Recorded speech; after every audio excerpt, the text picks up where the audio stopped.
right, so today we're going to be working on section 3.3, the first part of this. It's going to be a two-part series. We're going to first work with graphing nonlinear inequalities. So nonlinear means not straight lines. So we're going to be doing the curvy lines. And inequality means not equal to. And here's our four options when it comes to inequality: greater than or equal to, less than or equal to. And here's kind of what our graphs are kind of going to be looking like at the end. So by the end, hopefully, of this video, you're going to say, okay, I understand what the 0, 0 test is about, and I can graph a nonlinear inequality. Before we even get to the 0, 0 test, we're going to say, okay, how can we test different numbers? And this is actually 4 questions in one. It's saying, okay, for the number, or the point 3, -4, is that a solution to our inequality? How does that work with our inequality? So let's look here. So this is saying when y is -4, I'll put the y in here for this y, and when x is 3, is this a true or a false statement? Okay, and so right here, this is really a 1. 3 minus 2 is 1. 1 squared is still 1. 1 minus the 3. We're really checking here, is -4 less than or equal to -2? And the answer is yes, it is a solution. There is a solution here. It does work. Okay, now we do the same thing for 4 and 7. Okay, we're going to work that out here. 4 minus 2 is 2. 2 squared is, so here this is my 2. 2 squared is 4. And so here we're checking, is 7 less than or equal to 1? Answer there is no, it's not. Checking 1, 1 now. So this here would be a -1. -1 squared would be +1. So again, 1 minus 3 would be -2. Here is 1 less than or equal to -2. The answer is no, it's not. Last one. This in here would be a -3.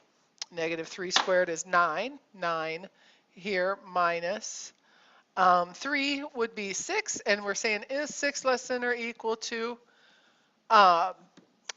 6? And the answer is yes, they're equal. So yes, that's the answer. So that's when we check a single point.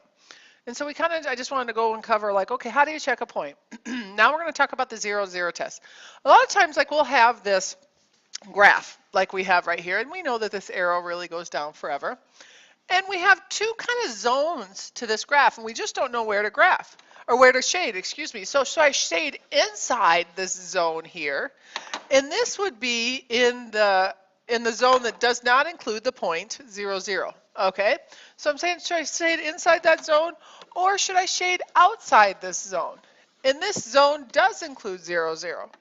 Now, before I even talk, I guess before I should have talked about 0, 0, I could talk about, okay, these zones. How do you know whether we're talking about the inside the zone or the outside the zone? Oh, I didn't mean to make that move. I'm sorry about that. I'm thinking let's do this.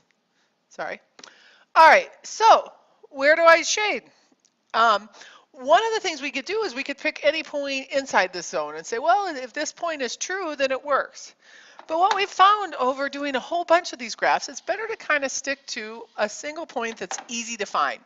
And that one we have found in the past is the point 0, 0. So we always check the point 0, 0. And then if it's a yes, this point 0, 0 works, then you shade where the point exists. If we find out that nope, this point 0, 0 does not work here, then that's when we would shade everywhere else, all right, or the other zone, the zone that doesn't include the 0, 0. So our first step is, does 0, 0 work? So I'm just putting in 0, 0 for the x and the y here. All right, so now we're asking ourselves the question. This would be 25 plus 4. Is 0 greater than 25 plus 4? The answer is no. No, it is not. So in other words, no, this point should not be shaded. All right, so that's what the no means. That point should not be shaded, which means the area that should be shaded is in the other zone, the zone that does not include, or is kind of underneath in this case, but doesn't include 0, 0. It's not always going to be inside your curve. So let's make sure we know that. I know some students were getting confused. They said, oh, it's always inside the curve. Nope, it just happened to be inside the curve here. It's not always going to be inside the curve. So sometimes we're going to get into, okay, now graph it and then shade it. So it's a lot like what we did in 3.2. So first we're going to just pretend we have an equal sign and we're going to graph it. in your thought bubble, when you see this equation, I want you to think first, hey, I have a parabola here. It's to the second power, so it's a parabola. I know that it's going right to the 4 and down 3. That's where my vertex. So instead of having my vertex start here at 0, 0, I want to go right 4 and down 3. So there we go. And our parabola kind of goes up like this. So we've done enough parabolas. We can probably freehand it a little bit there. Again, we have to decide where we're going to shade now. So do we shade inside this parabola or outside? So we're going to do the 0, 0 test. So let me do the 0, 0 test. We're going back to the original equation for x and y. I'm putting in 0. Okay? So is 0 less than or equal to negative 4 squared is 16 minus 3. Is 0 greater than 13? No. So again, this no simply means this is going to be not shaded. And so our shaded part here would be here, inside. And again, it's just coincidence that both times it happened to be inside when it was a no. It's just saying that no, you don't shade where 0, 0 is, you shade in the other zone. And usually the curve kind of makes two zones. And honestly, this would go up forever here. So that's kind of how we should be thinking about our zones here. Maybe that'd be a little bit better. Okay? So let's do another one, just to kind of make sure we're getting better at this. One thing is, we saw this type of problem before, where we have a constant before our absolute value, before our grouping. And it really does help if the constant goes after our grouping symbols. And so I moved my plus 3, that's really a positive 3, I just moved it to the end because that's where you used to see the constant.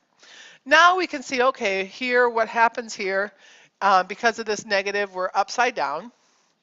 In other words, it's a horizontal flip, upside down, excuse me. The plus 2 means we're going to go left 2. The minus 3 means we're going to go up 3.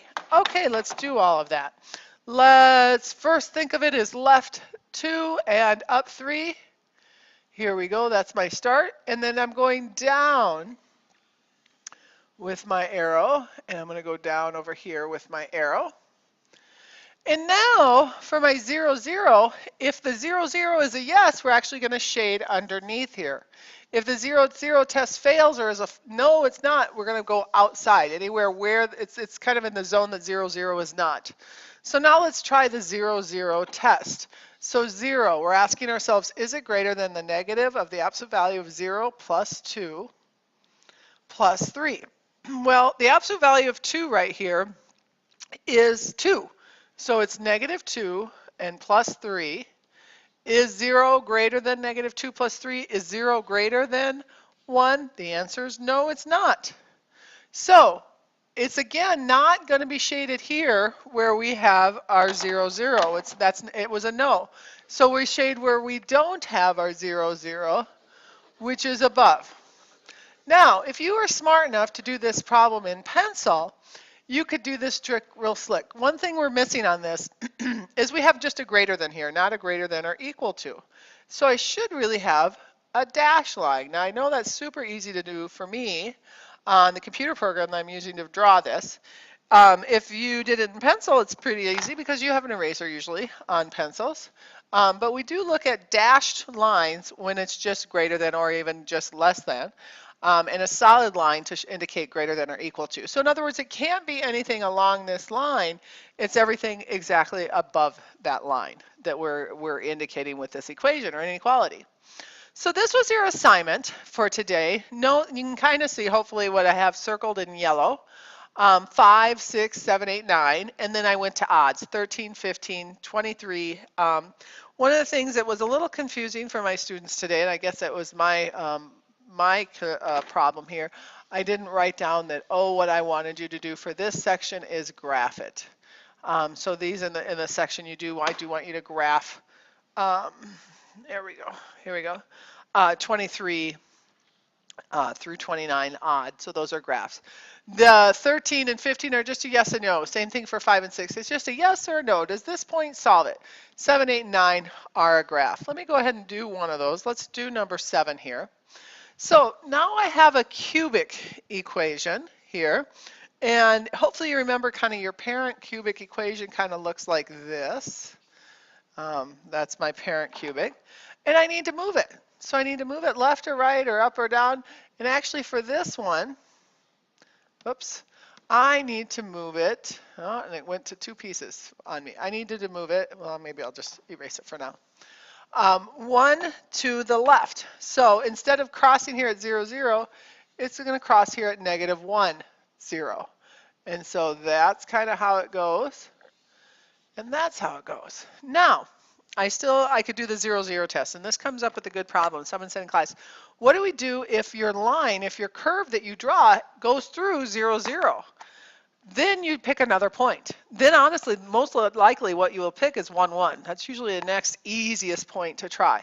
But you can try another point. 0, 0 is just a suggestion. I could be picking any point. I could be picking 1, 1 here in this problem to see if it works. I could pick -5, -5. You know, it doesn't even have -5, 17. You know, it doesn't matter. 0, 0 is just usually mathematically the quickest one to try. So here we're checking, is 0 less than or equal to 0 plus 1 quantity cubed? And really it comes down to, is 0 less than 1? And the answer is yes, it is. So where 0, 0 is should be shaded. I'm going to pick another color here to shade. So we're shading, in this case it turns out to be close to the right-hand side. So that kind of tells us where we are shading. So I want you to go ahead and I'll show you how to do this. I'm going to pause it and then I'll have the answers to 8 and 9. So those are the answers to 8 and 9. You can kind of see for both of them. Oh, and I'm just realizing for 9, I'm kind of wrong here. I have to go back and make sure I have a dashed line. There we go. That makes more sense to me than a solid because it was just greater than. It wasn't greater than or equal to. And good luck with the rest of the assignment.